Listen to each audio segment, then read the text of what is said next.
446 میں آ کر شیعوں کی حکومت کو ختم کیا طغرل بیگ سلجوقی نے۔ سلجوق مسلمانوں میں تھے محمود غزنوی کے دور میں، سلجوق ان کے بڑے کا نام تھا۔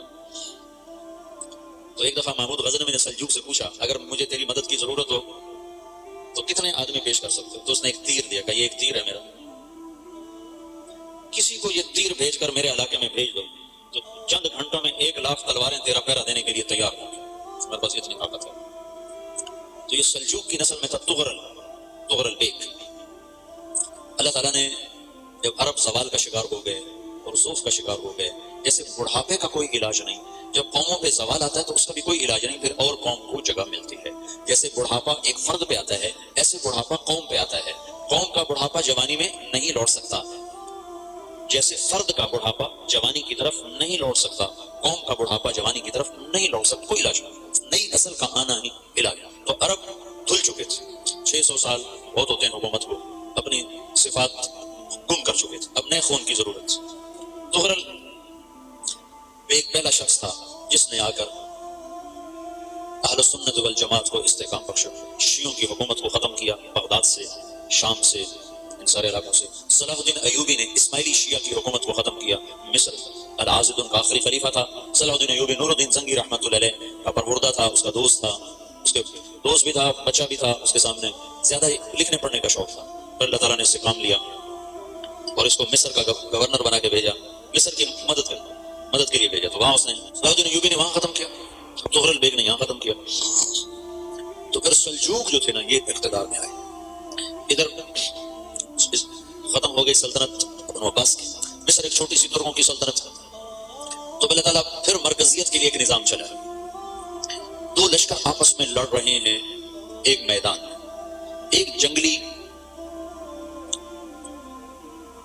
بدوؤں کا قافلہ، جنگل کے لوگ اپنے قبیلے کو لے کر، ایک جنگلی قبیلہ اپنے سردار کے ساتھ نقل مکانی کر رہا ہے ایک جگہ سے دوسری جگہ۔ اللہ کا نظام کہ یہ لوگ چلتے چلتے چلتے اس وادی میں پہنچ گئے جہاں جنگ ہو رہی ہے، دو لشکر آپس میں لڑ رہے ہیں۔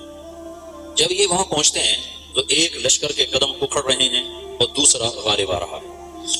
ان کو نہیں پتا شکست کھانے والے کون ہیں اور فتح پانے والے کون ہیں، ان کو نہیں پتا۔ اس جنگلی قبیلے کے سردار کا نام بھی طغرل ہے، طغرل۔ تو یہ سردار کہتا ہے جو شکست کھا رہے ہیں ان کی مدد کرو، کچھ پتہ نہیں کون ہے، کہتا جو شکست کھا رہے ہیں ان کی مدد کرو۔ تو 400 وحشی جنگلیوں نے فاتح لشکر کے پیچھے حملہ کر دیا، تو یہ کافی ہوتا کہ 400 دوڑ جب تلواریں پڑی تو چند لمحوں میں نقشہ بدل گیا، بھاگنے والے جم گئے اور جمنے والے بھاگ پڑے۔ جب جنگ ختم ہوئی تو شکست خوردہ لشکر کے بادشاہ نے ان کو بلایا، اسے پوچھتا ہے مجھے جانتے ہو میں کون ہوں؟ کہا نہیں۔ کہا تو تم نے میری مدد کیوں کی؟ کہا انسانی ہمدردی کی وجہ سے، تمہیں شکست ہو رہی تھی اس لیے تمہاری مدد کی۔ اور اس نے اپنا تعارف کرایا، میں ہوں سلیمان سلجوقی، ترکی کا بادشاہ، مسلمانوں کا لشکر تھا اور تاتاریوں سے شکست کھا رہا تھا، تاتاری فتح پا رہے تھے، مسلمان شکست کھا رہے تھے، تو وہ اللہ کی غیبی مدد بن کر آیا۔ تو وہ اسے کہتا ہے میرے ساتھ رہنا پسند کرو، تم نے میرے اوپر احسان کیا ہے، میں اس کا بدلہ دینا چاہتا ہوں، میرے ساتھ رہنا پسند کرو؟ کہنے کا کر لوں گا۔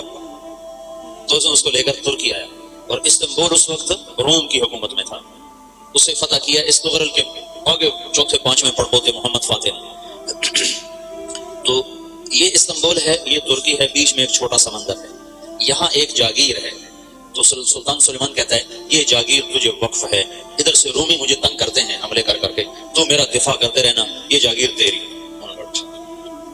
اس جاگیر پہ اس نے اپنے قافلے کو آباد کر دیا، اپنے قبیلے کو، اور ایک چھوٹی سی حکومت بنا لی، جو ایک صوبہ سمجھو سلیمان سلجوقی کا وہ ایک چھوٹا سا صوبہ ہے۔ وہاں جب یہ رہ پڑا تو پھر یہ ایک شیخ کے بیت ہوتا ہے، وہاں شیخ طریقت، ان کے یہ بیت ہونے جاتا ہے، وہ اس کو رات اپنے پاس ٹھہراتا ہے، تو ایک کمرے میں ان کو ان کا خادم ٹھہراتا ہے۔ یہ جب کمرے میں جاتا ہے تو سامنے دیوار میں طاقچے پر قرآن پڑا ہوا ہے، تو یہ طغرل بیگ کہتا ہے یہ کیا ہے، یہ کیا ہے؟ تو وہ خادم کہتا ہے یہ کتاب اللہ ہے، قرآن ہے۔ وہ اس کو وہاں چھوڑ کے باہر چلا جاتا ہے۔ وہ دیہاتی آدمی، جنگل کا رہنے والا، پہلی دفعہ زندگی میں قرآن دیکھا، وہ کہتا ہے یہ قرآن ہے، اللہ کی کتاب ہے، میں اللہ کی کتاب کے سامنے سو جاؤں، کتنی بے ادبی ہے۔ تو اس نے اسے قرآن اٹھایا اور سر پہ رکھ لیا اور کھڑا ہو گیا، ساری رات قرآن سر پہ رکھ کے کھڑا رہا. رات کے پچھلے پیر اس کو خواب آیا. کھڑے کھڑے اس نے دیکھا کہ اس کی پشت سے ایک چاند نکلا اور شیخ کی بیٹی کے سینے میں جا کے اتر گیا. پھر اس لڑکی کے سینے سے ایک درخت نکلا جو پھیلتے پھیلتے پھیلتے 3 بر اعظم پہ چھا گیا، افریقہ پر، یورپ پر، ایشیا پر. پھر اس کی آنکھ کھل گئی، وہ کھڑا ہوا ہے. تو اس نے صبح یہ خواب اپنے شیخ کو سنایا تو انہوں نے اپنی بیٹی اس کے نکاح میں دی تھی. اس بیٹی سے ایک بچہ پیدا ہوا. تغرل بیگ نے اس کا نام رکھا عثمان.